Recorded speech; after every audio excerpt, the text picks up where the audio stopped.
in Accounting, the Where Accountants Go podcast. Life in Accounting is the podcast for everyday heroes like you, working in the accounting profession.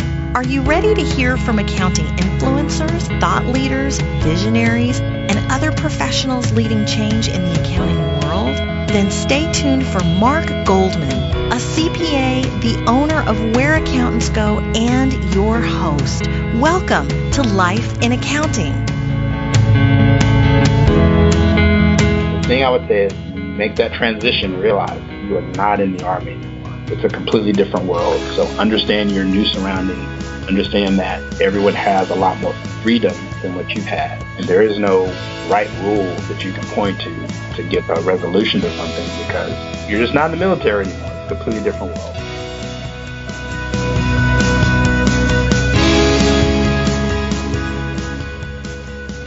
Hello everyone, I'm Mark Goldman, a CPA and your host for Life in Accounting, a podcast production of WhereAccountantsGo.com. That clip was from Roderick Robeson, another guest from the Austin, Texas area. I'm not 100% sure, but I think Roderick may be our first guest that started their working career in the military and then afterwards moved into accounting. He's got a great story. As you're going to hear, Roderick is definitely not a status quo kind of individual, and he also definitely has an entrepreneurial streak. After serving in the Army, he got his degree in finance, actually, but then after getting some practical experience in accounting, he decided that he wanted to go forward and get his CPA. You'll have to listen to the audio for the full details, but suffice it to say, this is a good story of how to find what you truly enjoy and are passionate about, and then how to build a career around that from there. If you enjoyed this episode, please visit us at whereaccountantsgo.com to subscribe to the podcast, or of course you can do so through your favorite podcast app. At that website, we also have a job board for the Texas area and links to all the prevalent certifications in the accounting world. That site, once again, is www.whereaccountantsgo.com. With that, let's go ahead and get started. Here's Roderick Robeson in the Austin, Texas area.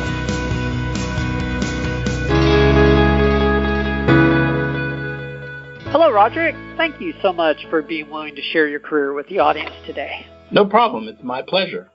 Wonderful. Well, for the audience, we have Roderick Robeson from Austin, Texas on the line today. Roderick was referred to us actually by one of our former guests, Sarah Elliott. He's former military, and he's built up his post-service career in the accounting field, of course, and he has some unique ways of running his practice now, which I definitely want to get into, particularly for those in the audience that may be thinking about pursuing the client service side of our industry or our business. Before we get into your current situation, though, Roderick, I always like to start at the beginning so people get the full story and understand how you got to where you are today. What initially caused you to think that accounting might be a good career to pursue in the first place? Well, it's kind of interesting. When I graduated from Baylor University, and this was after having served 4 years in the military, a friend of mine asked me to help their tax attorney prepare their tax return. So this was during the dot-com era, and everybody was making money hand over fist, and these partners were kind of in that same group. They were making decent money, and they didn't really do anything from an accounting perspective. They just kind of ran out, and they got sales, and they needed someone who could talk the accounting language to their tax attorney. And a finance professor had told me if I wanted to be a good stockbroker, then to take my electives and take accounting for those electives. Don't take business management or whatever. Take as many accounting courses as I could. And that served me well when I was helping this company to talk to their tax attorney, because I started looking at what they were doing, and they were calling their accounts receivables, their accounts payables, and the financial statements they were just horrible. They weren't financial statements, to be perfectly honest. And so I just went in and just cleaned all that stuff up and kind of gave them some advice on what they could do to make it look better and kind of how to run their company a little better. But my goal was to kind of take some of that money while I was sitting for the Series 7 exam. And I think their tax attorney prompted them to hire me to be the controller, because before we got to the end of tax season, they made me an offer to be a controller of the company. And this is just right out of college. And that was kind of my first touch with accounting in a real kind of way, being the controller of this startup web firm. Wow. So, you should be sending that professor a Christmas gift or something every year. That worked out pretty well. It did. And so I think I've bought a couple of stocks here and there, but obviously that's not my profession. I enjoy accounting, and it was a good decision and a good turn, so to speak. Okay. So just to clarify, you had a finance degree actually at that point, but just with a lot of extra accounting added in.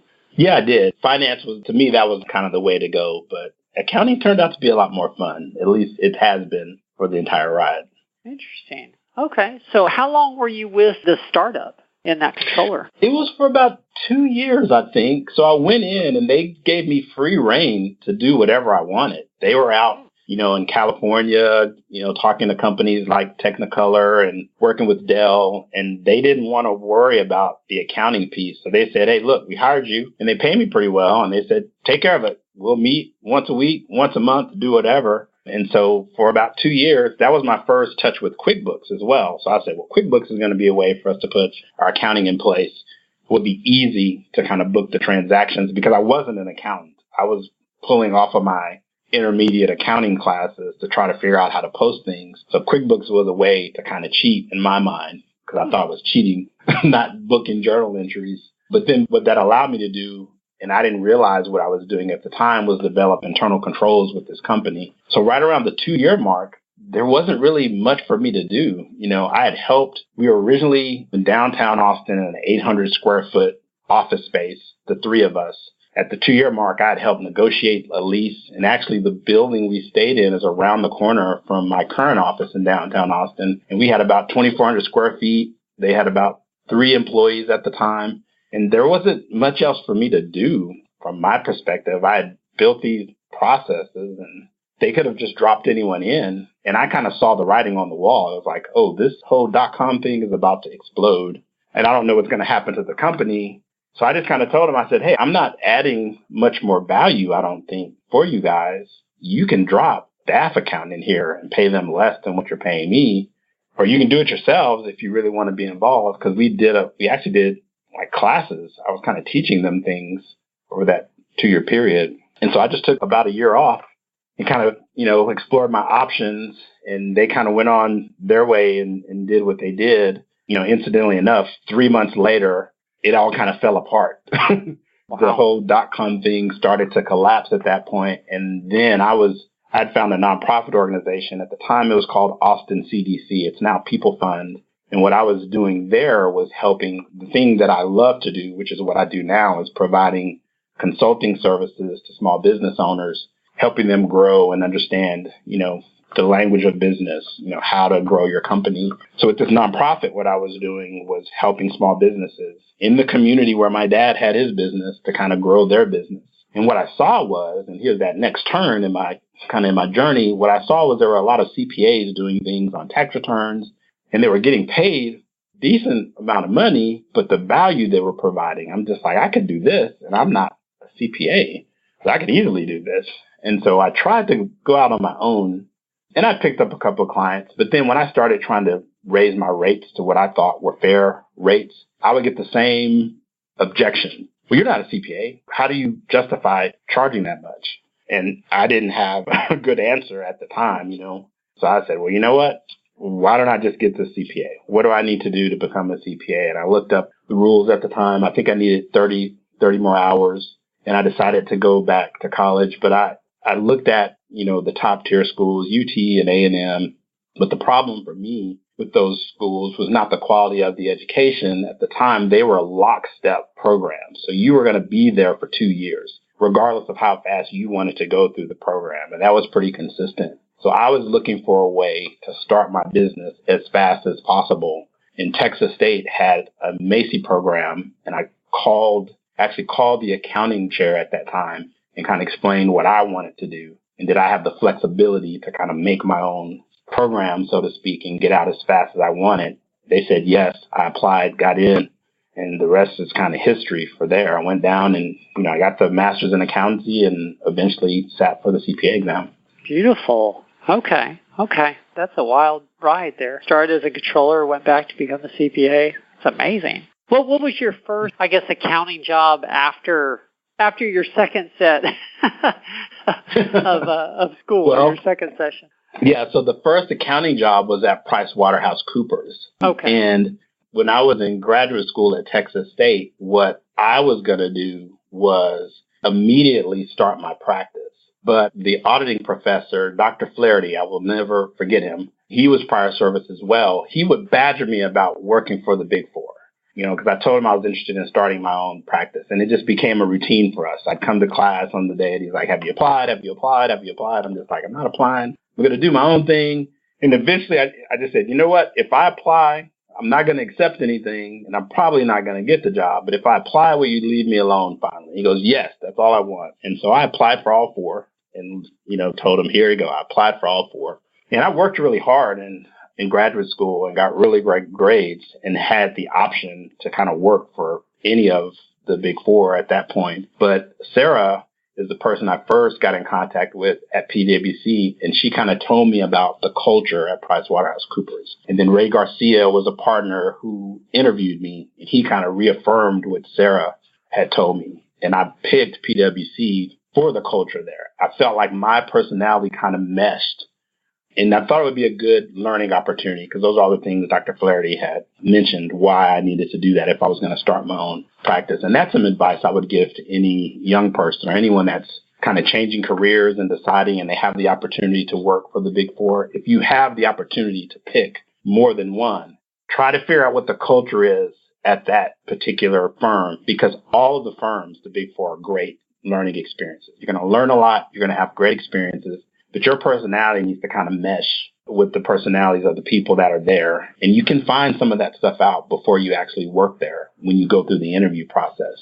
Don't look at it like, I need this job. If they're interviewing you, they need you as much as you need them. So just use it that way. Use that opportunity to kind of fill everyone out and kind of understand what the culture is for that practice. And so I got the offer. And then, right after that, I worked at PwC for about 2 years. And one of the benefits of working Big Four was, and I use these tools in my practice now, they kind of gave me the nuts and bolts of accounting for documentation, evidencing, work papers. There's just no way I would have known how to do any of that had I not gone to the Big Four. I would have had to figure it out on my own. And when I got started, that was nothing I really had to worry about. I knew how to develop work papers. I knew how to tie out and support the financial statements. I got great interview skills at PwC because I had to talk to people that were at higher level than me, and even having gone through the military, that was still a good experience. And it helps me when I go to sell, when I talk to people and I talk to business owners. So that was a great experience. I don't regret it at all. I just knew, though, that wasn't a career for me to kind of work in public accounting for the rest of my life.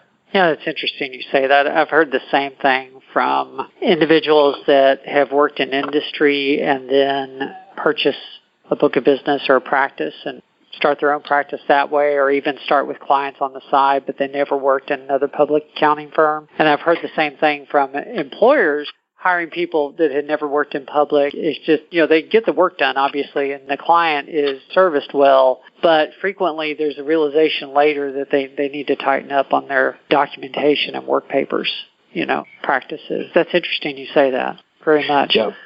Take us through, I guess, because I know you have your own practice now. Take us through everything in the middle. So what happened after PwC? What are some of the highlights from there to the present time? Yeah. So again, I like to serve. So I felt like, and I had been convinced that in auditing, I'd be able to kind of serve, but that's really more of an adversarial relationship than it is a consultative type relationship. And so I got hired away by ConocoPhillips, and the recruiter from ConocoPhillips convinced me that internal audit was more consultative, and it was, and I don't regret that because now, so we take the documentation piece of public accounting, and now I take the operational piece of how a business is actually run from ConocoPhillips. I've merged those two things, and they're now a part of my business, and so I enjoyed that experience as well. But what happened at ConocoPhillips was this was about the downturn of the oil and gas market, and they wanted to ship me from Houston to Bartlesville, Oklahoma, and that wasn't going to work for me. And I was ready to kind of leave anyway and kind of start my own thing. So I started teaching at Texas State with the goal of having the free time that I would have as a lecturer to build my practice. Well, another turn happens and I got married and I kind of put the business on hold. And there were some things that kind of happened. My wife always says, you overshare. Try not to overshare when you're interviewed in the future. So there were some things that happened that kind of prevented me from launching my business when I wanted. So I went back into internal audit and worked at a company called Eagle Rock Energy. And that was the last time I worked for someone. And I remember the day clearly in my mind when I made the decision and why I made the decision. On March 4th, 2014, I was sitting in front of the executive board and the audit committee. So the CFO, the CEO, and what have you are there. And we did a bunch of great work to help the internal processes within the company. And we gave an excellent presentation on kind of our findings and how this would help the company. And when we were done, one of the audit committee members paused and kind of looked at us and said, "Now, who are y'all again? And what is it that you do for our company?" And at that point, it took everything within me to not be very angry. And I said, I'm done with this. I've kind of floated around. I've had a good experience. And I talked to my wife and I said, this is the last company I'm ever working for. And I'm going to go out and start picking up clients. And I had a plan to kind of how I was going to build the practice. And on March 5th, 2015, that was the day I launched and never looked back. And there was a concern that I wouldn't be able to pick up clients. So I kind of ditched the plan to go get the revenue, because when you're married, your spouse is very risk averse. I have a very low risk tolerance. I love to take risks. You got to balance that out. So I had to show her I could generate revenue. And so I went out and got clients. It took me about 3 months to get the first client. But within a month or two of getting the first client, and this was with very little marketing, I ended up generating enough revenue to offset the loss of revenue from my salary. Within a year, I was right at the same level. I mean, I basically was making the same amount of money I was making when I was in corporate America, and I've just never looked back since then. Wow, that is impressive. Sometimes it takes people much longer. I don't want you to give away your trade secrets, but how did you get the first couple clients? Is there anything you could share there? I think it's kind of my foundational principles. Every time I get a client, I look at it like my dad had his own business, and I say, how would I serve my dad? That's really how I look at it. So every client I get, I try to treat them as if they are the only client that I have, and I work really, really hard. And if I misquoted the price and I should have raised the price, it doesn't matter. I'm going to treat them as if they pay me whatever the market rate was. And that's really all I did. So I asked family and friends, I said, hey, I'm going out on my own. I need to pick up clients. And the first client I got was a restaurant in Sugar Land. And I just served them the best that I could. They told someone else. And then I picked that client up. I just treated them like they were the only client that I had. And then they told somebody else, and I did a couple of things there's a site called Thumbtack. I picked up 3 or 4 clients off of that site. But I just took every client and said, I'm going to serve them to the utmost. They're going to get whatever they pay me. They're going to get their money's worth of what they pay me. And that's how I grow now. I don't really market. If you look at my website, there's nothing special about it. I don't use SEO or anything like that. I just treat every client as if they're my dad. That's just been my basic philosophy. And it's just been growing. It's just word of mouth referrals at this point. That's how I grew. I wasn't going to ask this. I thought about it earlier, but now that you've mentioned your father twice and that he had a business, I think that might be an important part of the story. What kind of business did your father have? Well, fixed TVs and radios. He was one of the first African-American entrepreneurs in East Austin. And he wanted me to kind of take over in his shoes for his business. And I learned a lot about serving clients, watching him every Saturday. He would take me there. And sometimes he'd pull me out of school to kind of see what the business was like. And what I kind of took from that experience that I've tried to implement in my business is that he only had a 10th grade education. So he did a lot, with the little education that he had.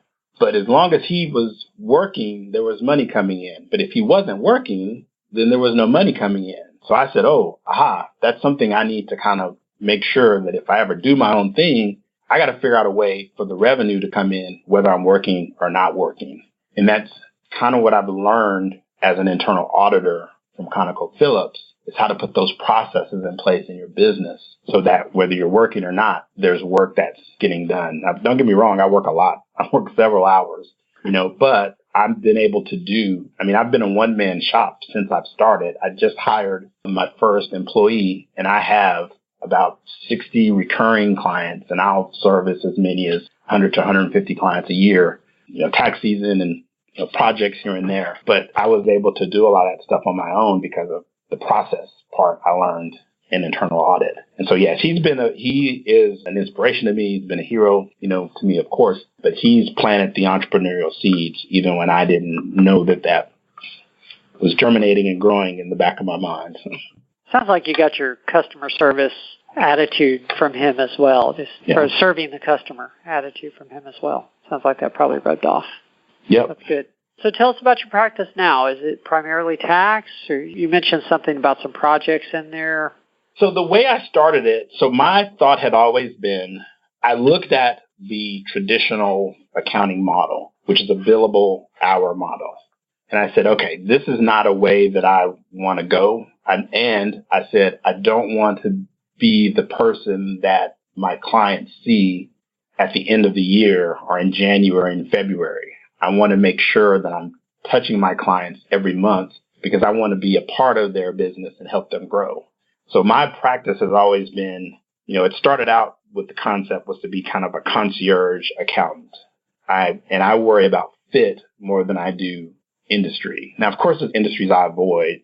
Construction, I'm not going to pursue a construction company.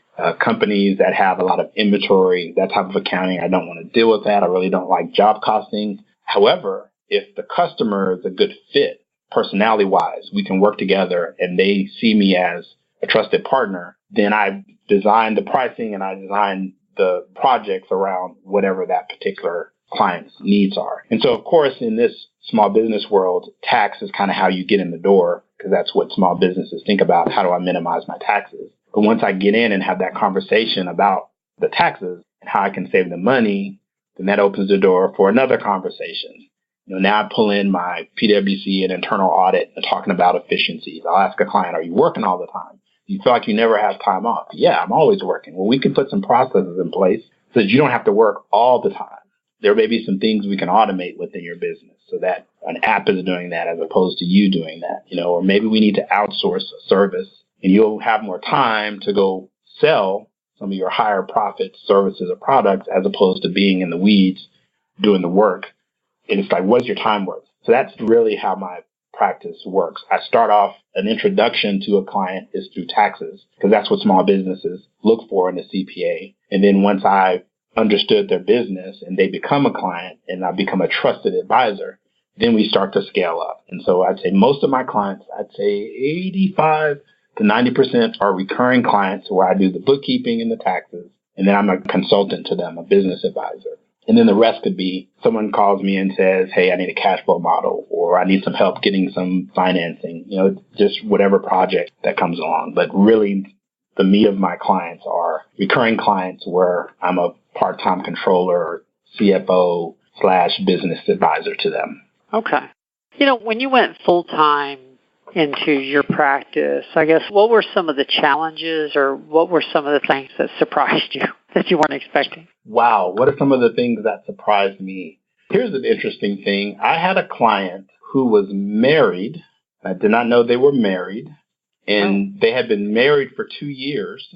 And I didn't find out that they were married until the spouse emailed me and said, hey, we were told that if we filed jointly, we would be able to save money. I don't believe that. And I'm like, I have no idea who you are. What in the world? Who are you? And then the spouse contacted me and said, yeah. Now, they're common law married, so there wasn't a certificate or anything, but they have presented themselves as married in the state of Texas. So getting information from your clients that you would think is easy to get, that has been a challenge. It's making sure you get all of the information from those clients, getting them to be transparent about different things. You would be surprised what clients hide But I'm also surprised at what they do tell me, because there's a lot of things they tell me that I'm like, I don't want to know that. You probably shouldn't tell me that. You should keep those things to yourself. That's kind of part of being a trusted advisor. Another challenge had been trying to figure out how to hire people or when to hire people. I thought it would be a lot easier than it was to hire people, but it was hard to find someone that kind of fit. So that's kind of the thing I'm working on now, is figuring out a model of how to select a good team member. That's a skill set I didn't have because I had not been in a management position in any of the other jobs that I had.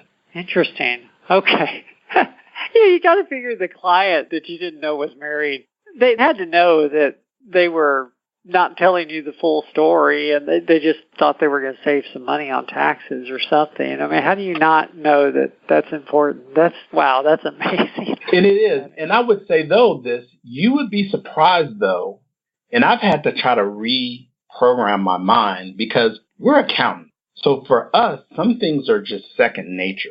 And a lot of our clients are very afraid of the whole tax thing. And so one of the things I've done as part of evaluating my clients is I've taken that into consideration. Actually, part of my strategic planning is I've mapped out what's called a client journey map. And anyone can do this. You can Google client journey map. And I analyzed. So over the last 3 months, I went back and analyzed all of the sales calls or sales interviews that I've done. And, and I worked with the guy actually who was the web designer. He's still a good friend of mine, and he's a strategic planner with IBM. We sat down and we analyzed all of the sales interviews that I performed. And we looked at different conversations that I've had with my clients. And we created this map of the profile of a business owner and how they perceive CPAs.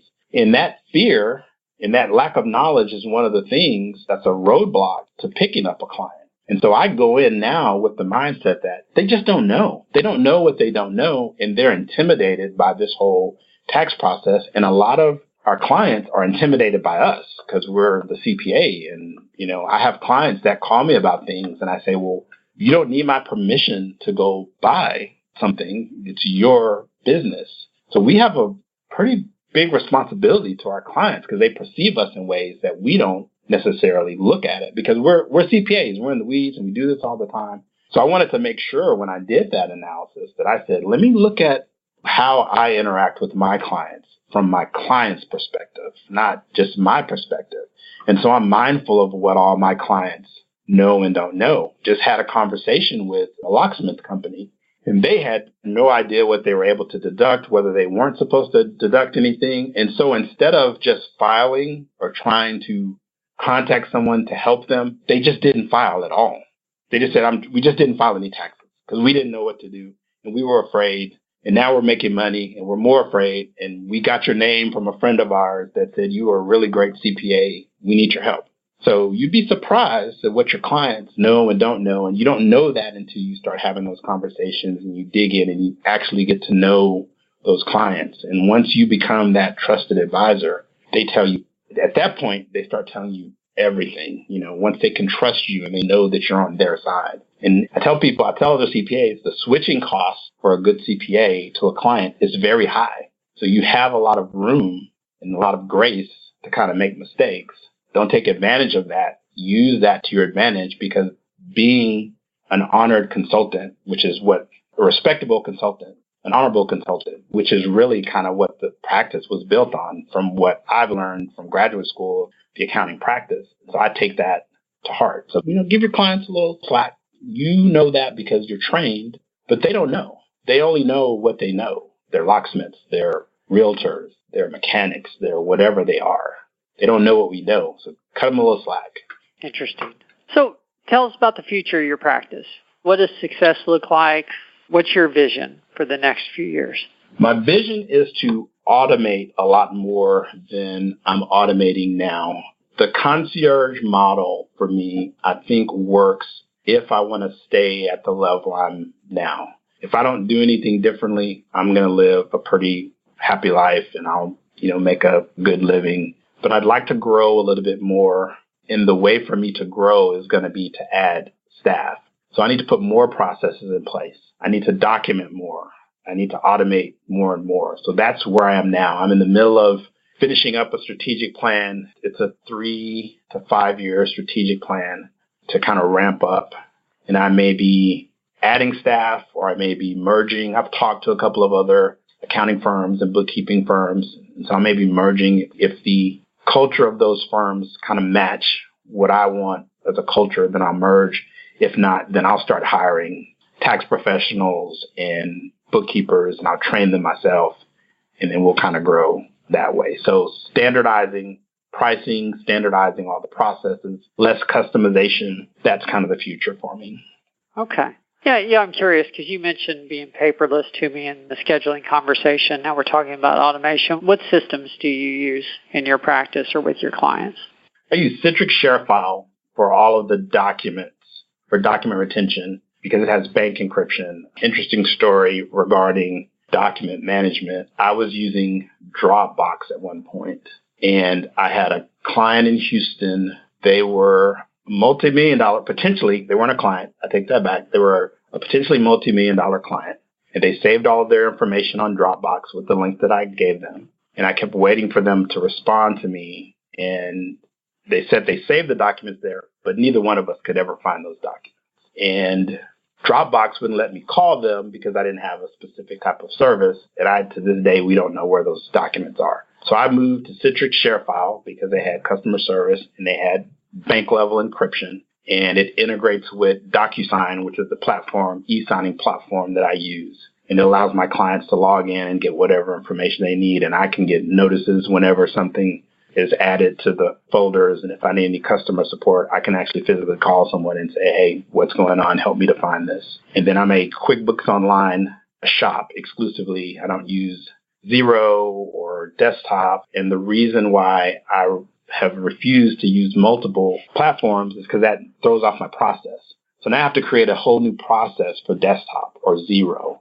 So everything needs to be streamlined and automated, down to my chart of accounts. That chart of accounts is pretty much standardized for all of my clients. So QuickBooks Online is one platform. Citrix ShareFile for document management. HubDoc is an application I use to pull bank statements because clients want to give me their login information, and I just don't want their login information. And that'll help me pull the statements and the checks. And those are basically the platforms that I use. Microsoft 365, I forgot about that one. Okay, thank you. Figured may as well ask about that as well. So if you take on a client that's on the desktop version of QuickBooks, you're moving them to QBO? Yep. I tell them, okay. I say, hey, I would love to work with you, but if you want to work with me, you have to come off of desktop. There you go. Okay.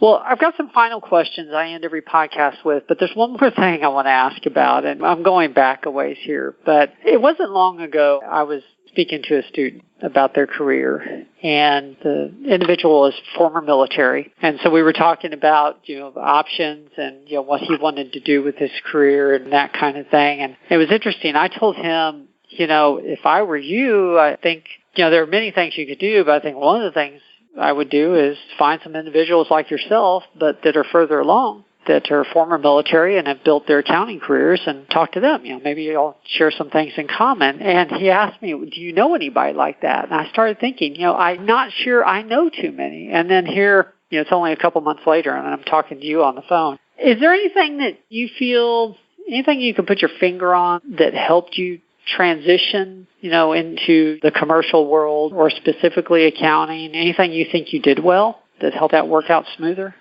I don't. And here's why. And this is what the advice I would give to anyone whose prior service that's transitioning. It was a hard transition for me. And the reason why it was a hard transition for me is there was so much order and equality in the Army. And some people may have had a different experience, but that's just the experience I had. There was some issue regardless. There was a regulation. There was a procedure. There was some rule in place that I could go to, and I could refer to that. And that regulation, specifically the Army regulations, that kind of outranked everything. So there wasn't, even though there was politics, when politics reared its head, I learned this from my dad, I could go to the Army regulations and I can say, this is what the regs say. So it doesn't matter if you're a colonel, sergeant, general, whatever. the regulations are what's going to dictate how this ultimately ends up. And that had been my experience. There's a regulation I still remember. 670-1 is a military wear and apparel. And I was in formation in a parade, and I was giving comments from a colonel about how my dress looked. And very respectfully, I told him 670-1, and I cited the regulation. I said, this is what that regulation says. And his response was, well done. I stand corrected. He went on his way. And so it's hard to make that transition because you go from complete order in a way to get answers resolved and everything is green to disorder is how I felt. And you would go into a situation and think, wow, this is how it's supposed to be, but it's different in the civilian world. There is no regulation all the time that you can point to. Even going to HR, well, there's still going to be some politics there, working through HR, and you can cite the rules, but in order to get something resolved quickly, that may mean litigation. That may mean multiple counseling sessions. I didn't have that experience in the military, so it was very hard to make that transition because my mindset coming out was, well, this is how it's supposed to be done, right? And if that's how it's supposed to be done, you could point everyone to how it's supposed to be done, and everyone would kind of fall in line. That's not the case in the civilian world. So it was a very hard transition for me, and it took me a while to kind of disconnect from that military training in that regard. So what I would have done differently coming out is I would have taken my time to start engaging people. I would have stopped and thought about the entire situation and say, hey, I'm not in the Army anymore. So let's analyze what's going on in this particular situation. Let's hear what everyone else has to say. And then let me figure out from hearing everything a different approach than what the military approach is. Because I even remember being in organizations and things weren't going well on a project and I would just kind of take over and dominate. And sometimes that was great because people wanted direction. And sometimes it was very disruptive because people would be thinking, well, who are you? And why is it, So you have to learn. The thing I would say is when you make that transition, realize you are not in the Army anymore. It's a completely different world. So understand your new surroundings. Understand that everyone has a lot more freedom than what you've had. And there is no right rule that you can point to get a resolution to something because you're just not in the military anymore. It's a completely different world. Well, thank you. I think that's good advice and good feedback. And I haven't been in that world. So, yeah, thank you very much. I do conclude every podcast with the same 3 questions. I think it gives us some good consistency. The first one is, career-wise, what has been your proudest moment? Well, we'll stick with accounting for now. And the first employee I hired, we did our first counseling session. And the feedback he gave me was the feedback that I had always wanted to be able to give to a manager of mine, which was, if I ever needed anything, you were available. You gave me all the resources I ever needed. And I've learned more in my short time with you than I've learned from any of the other jobs that I've had. So I was very proud to say that, I am being the type of manager that I've always wanted to serve under. And so I was very proud when I got that feedback from my employee. Wow. Yeah, that does make you feel good. Well, tell us about a mistake you've made and what you learned from it, because that's where the gold is, of course. But frankly, the bigger, the better. We like it when people share the big mistakes. Okay, so it was my second tax return, and I had not implemented all of the processes that I've implemented now. I was in a rush to get the work done, and I hadn't followed my own advice, which is, there's a way to document. There's a way to support all the things that I learned at PwC. And this mistake snapped me back to it. And I didn't learn about it until 2016. But the client had given me 2 1099s, and the way they gave it to me, it looked like it was just one. So we underreported her revenue. Oh. And I thought, that wasn't my fault. I'm ex-PwC, right? We don't make these types of mistakes. Then I found it, and I saw it was my mistake. She gave me all the documentation. Somehow I just missed it. And I went back and checked what I did. And I said, you know what? I had not been following the processes that I established. So I went back and documented all of my processes. And then I said, I'm only going to follow my processes. We're not going to break these processes because these processes will protect me. So once I realized that the mistake was mine, we had a conversation and I told her, the taxes that are due, those taxes are yours because this is the revenue that you earned. But these penalties and interest, those are mine. I'm going to pay for those. And I wrote her a check on the spot for the penalties and interest and gave it to her and apologized for making that mistake. And I owned up to the mistake. I said, this is all fixed now. And then I explained to her what my new process was and why that would never be a problem again. And she's still a client. She refers me a lot of business to this day. And so that was a very painful lesson, but it taught me those processes are very important because they protect you from making mistakes. That is good advice. It's interesting. You start in business and you don't have too many processes and you realize you need them, so you put them in place. It's interesting when because I've done this at least, we come full circle to stop following our own processes, that we created in the first place. Yeah. And you have to be reminded, sadly. Well, you did the right thing, and that's what's important, definitely. Yep, I'm religious about following processes now. That was the lesson learned.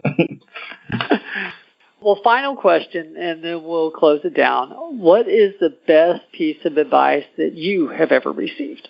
The best piece of advice that I've received, I'll say recently, from a gentleman named Troy Knowles. He's one of the first entrepreneurs I ran into when I was starting my practice. And what he told me was, when you get new information, implement it immediately in some capacity. Don't take a class and then put the information on a shelf and say, I'm eventually going to get back to it. Take some of that information and start implementing it immediately, because that's going to give you the best change within your company in order to grow, or it's going to eliminate something that you don't need to use anymore. And a lot of times we have the answers to our questions sitting on a shelf somewhere, on a file somewhere of some class or some book, some webinar we took, and we just never use that information. And then we wonder why, we keep making these mistakes or we're not growing. So as soon as you get some new information, try to find some kind of way to implement it, to see if it's good for you or to just eliminate it as something that's, not important or pertinent to your business. Well, that is good advice to end this on. Thank you very much. Well, for our audience, this has been Life in Accounting, a podcast production of whereaccountantsgo.com. If you haven't yet visited the website, please do so. Of course, we're going to have the show notes for this, along with every other episode in the last year and a half. We also have links to all the accounting certifications, plus we have affiliate arrangements with some of the review courses that you may want to look into, and we have a job board for the South Texas area that you may want to check into as well. Once again, that's whereaccountantsgo.com. On that note, Roderick, are there any final words of wisdom you'd like to leave with the audience? Yeah, my parents have always told me just do the best you can and treat people the way you want to be treated, and that will give you as much success as you desire. And so I think I'm proof of that, and that's what I would do. There you go. Well said. Well, thank you to the audience for joining us. We will see everyone next week. There's more to come.